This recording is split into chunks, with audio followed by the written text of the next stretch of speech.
What's up guys, this is Nick at Stridewise.com, a YouTube channel where I nurture my maniacal obsession with men's footwear. And today in my series on the best places to buy boots in New York City, we are on Spring Street in Soho, what many consider the shopping headquarters of New York City. And although you might think me biased a little bit for me being an Australian living in New York, taking you to such an Australian store, I'm telling you, you're about to find what may be the best Chelseas you'll ever put on your feet.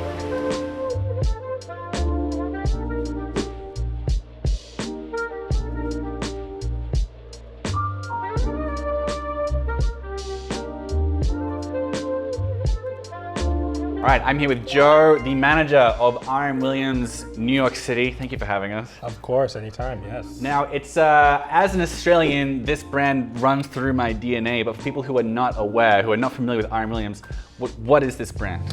It's about this guy here, Reginald Murray Williams, hence the name. But it's all about that handcrafted Chelsea boot here made from that one piece of leather. And then we do also offer plenty of other craft items and high quality apparel.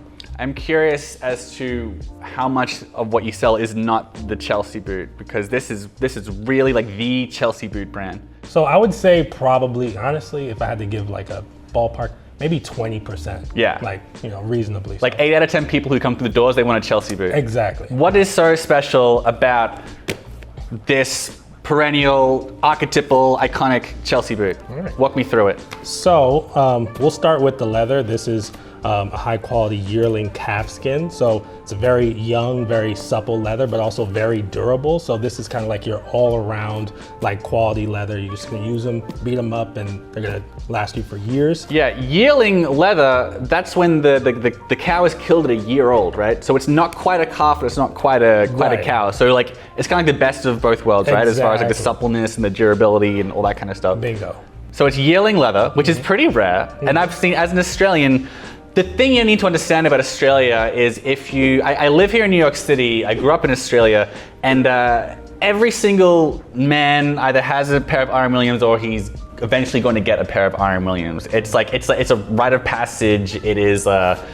It's just something that has to be done if you're an Australian male. If you don't have it, at least your dad has at least one pair. It's really very fascinating. I was just there for the winter. I was there for a couple months in the winter, and when people are wearing long pants, it's just RMs as far as the eye can see. Everywhere. It's part of like the Australian cultural DNA. It's part of the fabric of the nation is this boot. And fortunately, I don't really think they're overhyped. Like they actually are very high quality boots, and they're worth the investment.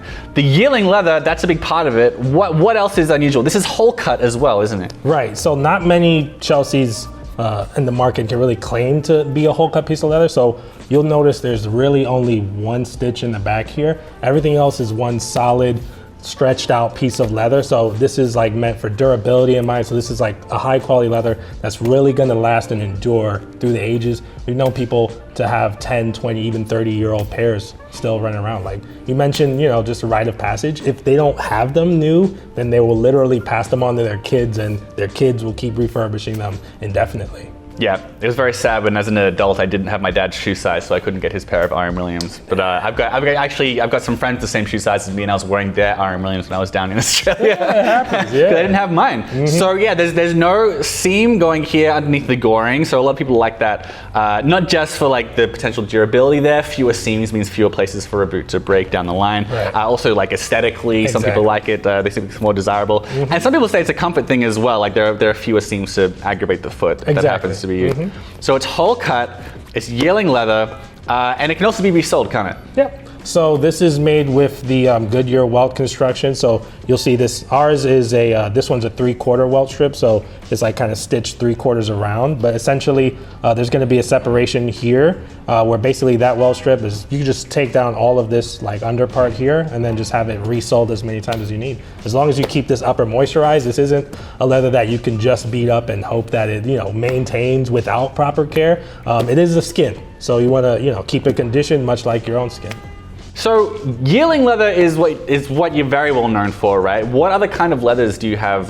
Do you sell the boots in? Yeah, so our second most popular leather company-wide would be the kangaroo leather. Nice. It's a much thinner alternative, a little bit more of a grain to it. It's actually the strongest leather for its weight in the world, so it's very lightweight, very soft and durable. We also offer some other exotics here, which I can show you if you like. Yeah, they just happen to be here. Yeah, look at that. So this one is actually crocodile belly. So this is saltwater croc sourced in Australia. We have our own croc farm in the company.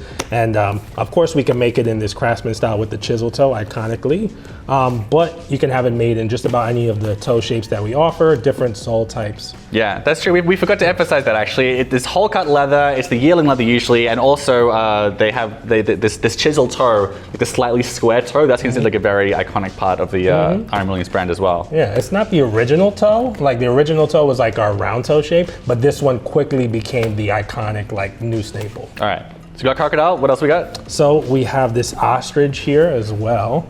That one, obviously, you're gonna see a lot of this detailing here. We offer in this brown as well as in the black.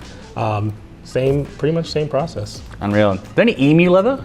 We had like maybe one or two styles that had a little bit of emu. We don't have a fully emu boot yet, but we do have a random few that actually do have emu in it. One of them was actually designed for Bill Clinton years ago. It was called the President Top Boot.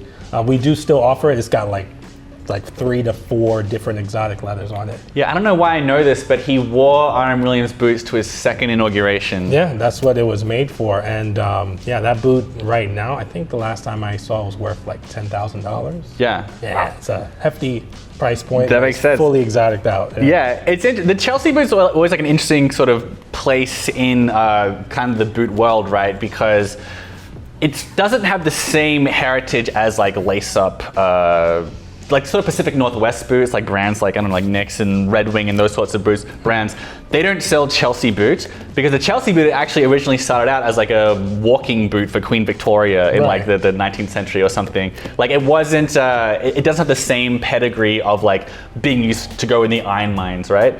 But interestingly, in Australia, they've become what's considered a work boot. And a lot of times if you go out to farms, my dad's from a place called Muckinbooten. It's an 8-hour drive inland from Perth. Okay. You go out there, people are farming in Iron Williams boots, right? So in Australia, Chelsea boots have become a real kind of a work boot. So, and what's interesting is it is still a luxury boot that like works really well in the city, but also guys wear these really, really hard, and even though to some guys who are not familiar with this sort of shoe and this sort of brand, it might not seem like a really kind of the sort of boot you wear to do work. Australian farmers, they all have many mud-caked Iron Williams and they just wear them for decades and decades on end. So it's a really good sort of, it's not in betweener, it's a versatile boot. It can be dressed up. You go to Sydney, guys are wearing these under suits all the time. But also the exact same boot is gonna be worn on farms doing work. So it's really anything you want it to do. And I don't even work here. Exactly. Like you kind of touched on it. You'll see a ton of people in this style, like in Australia. It's starting to circulate here into a lot of like, office sectors, a lot of like big business, just because you really can just put this on with a suit and it looks nice and appropriate, but also you're gonna put this on with a pair of jeans. This one here's got a full neoprene rubber sole, so it's very durable, so that's why they kind of just let it run their course, and this is gonna last way longer than our classic leather sole. And actually this model in particular has comfort cushioning on the footbed, so that Comfort Craftsman is what it's called.